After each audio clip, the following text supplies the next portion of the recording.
کا پہلا مرحلہ ہے، یعنی کہ یوں کہا جائے کہ اللہ رب العزت نے رمضان المبارک کے مہینے کو 3 حصوں میں تبدیل فرمایا ہے، یا یوں کہا جائے کہ اللہ نے رمضان کا مبارک مہینہ 3 حصوں میں بانٹا ہے۔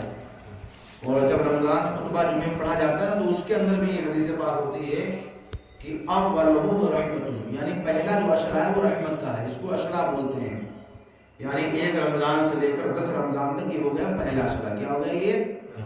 جو کہ رحمت کا عشرہ ہے، وہ ابسطہ مغفرت، اور جو بیچ کا حصہ ہے نا وہ مغفرت کا حصہ ہے، یعنی کہ 21 رمضان سے لے کر 11 رمضان سے لے کر اور 20 رمضان تک یہ بیچ کا حصہ ہو گیا جو کہ رحمت کا ہے۔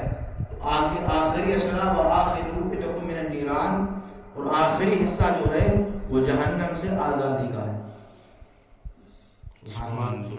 وہ جہنم سے آزادی کا ہے۔ تو اب رمضان کا بابرکت مہینہ ہمارے درمیان آ گیا ہے، تو رمضان میں اللہ رب العزت کا یہ فضل اور احسان ہے کہ اللہ تعالیٰ رمضان میں ثواب کو بڑھا دیا کرتا ہے، ثواب کو اللہ تعالیٰ بڑھا دیتا ہے۔ جیسے کہ انسان بغیر رمضان میں جب نفل پڑھے گا تو نفل کا ثواب نفل کے برابر رہے گا، لیکن رمضان کی یہ برکت ہے کہ وہ نفل جب رمضان میں پڑھے گا تو اس کو نفل کا ثواب سنت کے برابر ملے گا، اور جب وہ سنت پڑھے گا تو جو سنت کا ثواب ہے، جو سنت کا ثواب ہے وہ بڑھ کر فرض کے برابر ہو جاتا ہے، اور جو فرض کا ثواب ہے وہ 70 گنا زیادہ اور بڑھا دیا جاتا ہے۔ تو یہ اللہ تعالیٰ کی رحمت خاص ہے۔ اور کہ رمضان ہے کیا؟ اگر سیدھی بھاشا میں آپ کو ہم سمجھائیں رمضان کیا ہے تو ایک موٹی سی بات دماغ کے اندر بٹھاؤ، رمضان میرے نبی کی یاد کا مہینہ ہے۔ یعنی جو مہینہ جو تھا نا، اللہ کے نبی اس مہینے میں غار ہرا کے اندر رہا کرتے، اور غار ہرا میں جب نبی رہتے ہیں تو اس مہینے رمضان فرض روزے نہیں ہوئے تھے، تو اللہ نے اسی مہینے میں اللہ کے نبی نے اپنے آپ کو کھانے سے روکے رکھا، اپنے آپ کو کھانے سے دور کیا، اور دن کے ایام میں، رات کے ایام میں اللہ تعالیٰ کے تسبیح و تحلیل کو بڑھا دیا۔ تو اللہ کے اس حبیب کی ادا مولا کو اتنی پسند آئی، نبی کی یہ ادا اتنی پسند آئی کہ اللہ نے اس دن کو یاد منانے کے لیے، امتیوں کو یاد کرنے کے لیے رمضان جیسا عظیم تحفہ دے دیا۔ فرما دیا اے ایمان والو، تم پر رمضان کے روزے فرض ہوئے، تم کو پورا مہینہ رمضان کا ملا ہے، تو اس کا ہر ایک لمحہ رحمت و برکتوں سے بھرا ہوا ہے۔ اب آخری بات پر ہم چلیں میرے محترم، جو بھی مجھ کو سامنے دیکھ رہے ہیں وہ بھی بڑی تسلی بخش میں یہ بات کہنا چاہتا ہوں کہ ہم رمضان مبارک کے اندر بھی اپنے جو ایام گزارے وہ زیادہ سے زیادہ یہ رہے کہ رحمتوں برکتوں کا مہینہ ہے، اس میں زیادہ تر اللہ کی تسبیح و تحلیل کرتے ہوئے گزارے۔ اگر آدمی نے روزہ رکھا اور اپنے آپ کو تبدیل نہ کیا، اپنے آپ کو نہ بدلے، وہ جیسا ماحول اس کا پہلے تھا وہی اب رہے، روزے میں کوئی ذائقہ نہ لائے، ذائقے سے مراد پرہیزگاری ہے، ذائقے سے مراد پرہیزگاری ہے، اپنے اندر پرہیزگاری نہ کریں، بازاروں میں جائے وہی جھوٹ کا سامان بیچے یا وغیرہ وغیرہ، کسی پر بری نگاہ سے جو ہے اس کو دیکھیں یا الغرض کوئی بھی کام کرے، تو ایسے انسان کے بارے میں رب تعالیٰ فرماتا ہے جو آدمی روزہ رکھنے کے بعد روزے کی احتیاط نہ کرے، مجھے اس کے بھوکے رہنے سے کوئی پرواہ نہیں۔ بے شک آپ سمجھے پہلے بات کیا ہے؟ تو رمضان کا معیار آپ سمجھیں، کیا سمجھیں رمضان کا؟ یہ بڑا عظمت کا مہینہ، انشاءاللہ ٹائم لگا تھوڑا سا، یہ بھی بند ہو جائے گا، جو ہوا آپ کے درمیان آ رہی ہے وہ بھی ختم ہو جائے گی، لیکن آپ تھوڑا ٹائم بھی دیں، اب رمضان آ گیا نا، کیا کرو گے جا کر کے؟ کام ہونا بعد میں ہوگا انشاءاللہ۔ تو ایک مہینہ جو ہم نے گزارا ہے نا، اس میں ہم دین کم سے کم سیکھیں، کیا کریں؟ کم سے کم دین سیکھیں۔ یاد رکھو دین متین وہی کام کرے گا جو دین ہمیں نبی کریم سے ملا ہے، سبحان اللہ، جو اللہ نبی کو دیا ہے اور جو صحابہ کو ملا ہے، جو صحابہ نے بیان فرمایا ہے، اور اس کے بعد جو علماء حق نے بیان فرمایا ہے، اسی دین متین پر عمل کرنے کا نام مسلمان کہلائے گا۔ اب ہم نیا دین کو بنا کر کے ڈال دیں تو یہ بحث وہی ہوگی کہ ہم اپنی مرضی کے مطابق کام کر رہے ہیں۔ میں آپ کو بتاؤں حضرت عمر رضی اللہ تعالیٰ عنہ ایک بہت بڑے صحابی رسول ہیں، اللہ کے بڑے مقدس صحابی ہیں، اور چاروں خلیفہ میں سے آپ کا ایک بڑا مقام ہے، دوسرے خلیفہ آپ ہیں نا۔ تو حضرت عمر رضی اللہ تعالیٰ عنہ ایک مرتبہ جو ہے وہ عید کی نماز پڑھانے کے لیے جا رہے ہیں، کیا کرنے کے لیے؟ عید کی نماز پڑھانے کے لیے جا رہے ہیں۔ تو جو آپ کی پیر کی جوتیاں تھیں وہ ٹوٹ چکی تھیں. کیا ہو چکی تھی؟ وہ اتنا بڑا آدمی. باقی یہاں تک کی بات کہی جائے کہ اس زمانے میں بھی ہزاروں میل آپ کے نام پہ چلتے تھے, ہزاروں میلوں کے مالک تھے. بعض علماء نے فرمایا 500 مربع میل کے مالک تھے آپ. سبحان اللہ. اور خلیفہ ہیں, خلیفہ دوم ہیں. مگر چپل ٹوٹ تو گھر والی سے کہا, جو ان کی اہلیہ تھی, کہا اس کو ٹانکا لگا دیا جائے. بھائی ٹانکا نہیں لگاتے ہم لوگ, آج تو کم ہو گئے لیکن پہلے تو اور ہو گئی یہ چیزیں. آج تو ماشاءاللہ ترقی کا دور ہے. ہمارے پاس تو باتھ روم کے الگ چپلیں ہوتی ہیں, گھر کے لیے الگ چپل, آنگن کے لیے الگ. لیکن میں وہ زمانہ بتا رہا ہوں آپ کو, وہی ایک چپل ہے وہ ٹوٹ گئی ہے. تو گھر والی سے کہا کہ اس میں ایک جو ہے ٹانکا لگا دیا جائے. تو انہوں نے کہا کہ اے میرا سردار, اب جوتیاں اس لائق نہیں رہی کہ ان میں ٹانکا بھی لگایا جائے. سبحان اللہ. اتنی بار ٹانکا لگا چکے ہیں کہ اب دوبارہ ٹانکا لگانے کی جگہ بھی باقی نہیں رہی, اب ٹانکا بھی نہیں لگ پائے گا. تو حضرت عمر نے فرمایا آج پھر ننگے پیر جایا جائے گا. سبحان اللہ. آج پھر ننگے پیر ہی جایا جائے گا. اب آپ کے اہلیہ نے کہا کہ حضور ننگے پیر جب آپ جائیں گے تو لوگ ملیں گے, بھئی آپ نماز کے لیے جا رہے ہیں, امام ہیں, لوگ ملیں, کیا کہیں گے؟ تو حضرت عمر کا جو جواب تھا دل چیرتا جائے گا آپ کا. پیارے عمر نے فرمایا جس دن عمر نے یہ سوچ لیا کہ میرے بارے میں لوگ کیا کہیں گے, اس دن عمر نہیں رہے گا. سبحان اللہ. عمر یہی سوچتا ہے کہ عمر کے بارے میں اللہ رسول کیا کہیں گے, سبحان اللہ. عمر کے بارے میں اللہ رسول کیا کریں گے.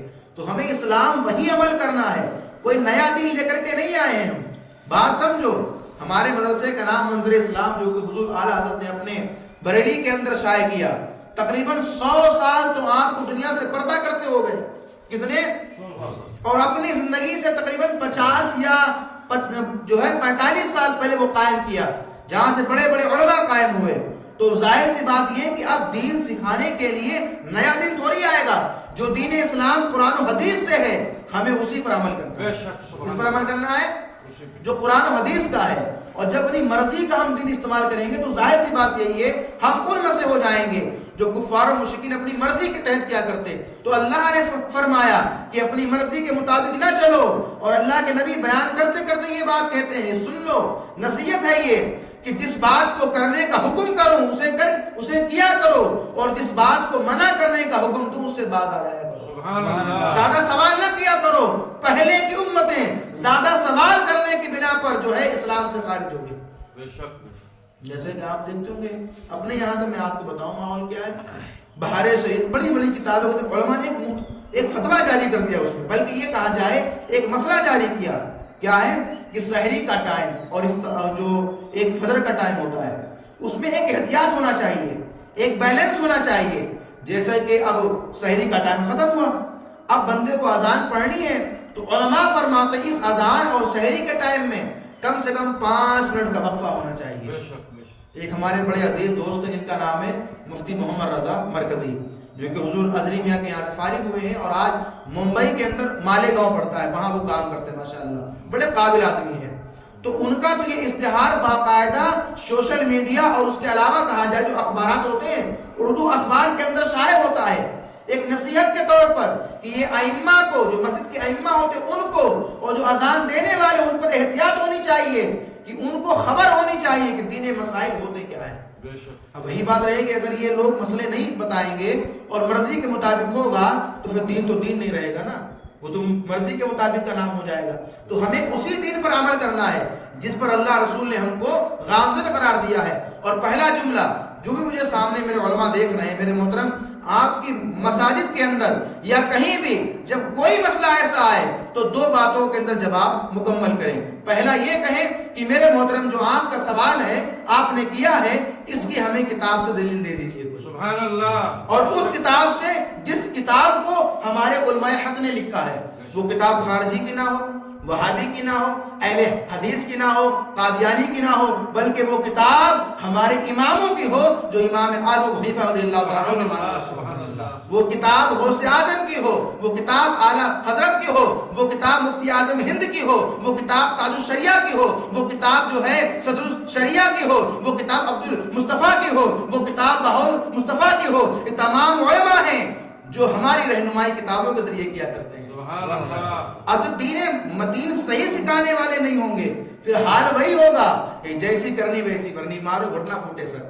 تو میرے محترم ہمیں اسی پر، اور رمضان کا یہ بابرکت مہینہ اسی لیے ہے تاکہ جو ہم نے کام پہلے کیے ہیں ان کو چھوڑ دیں اور رمضان میں اللہ کی ایسی عبادت کریں کہ اس رمضان کی برکت سے جس توبہ پر ہم قائم ہوئے ہیں پورے سال اسی توبہ کے اوپر قائم رہیں۔ سبحان اللہ یہ تھوڑی کہ ایک مہینہ ہو گیا ہم بات ختم کر دیں۔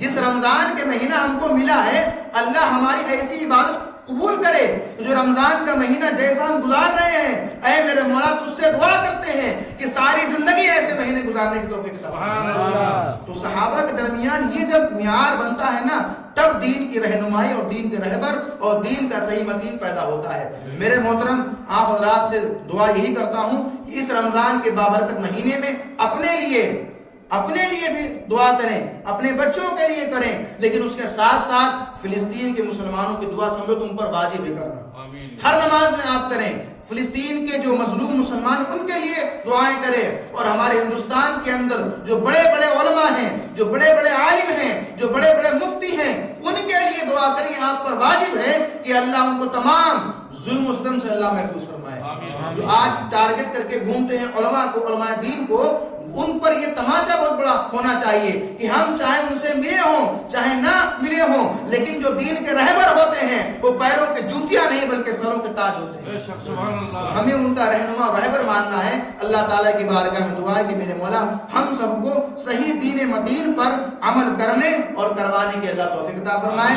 یا اللہ ہمیں جب تک دنیا پر رکھے اسی دین پر رکھے جس دین پر میرے آقا صدیق اکبر، عمر فاروق اعظم، عثمان غنی، مولا علی، ہمیں اسی دین پر اللہ ہمیشہ قائم دائم رہنے کی توفیق عطا فرمائے۔ السلام علیکم ورحمۃ اللہ وبرکاتہ۔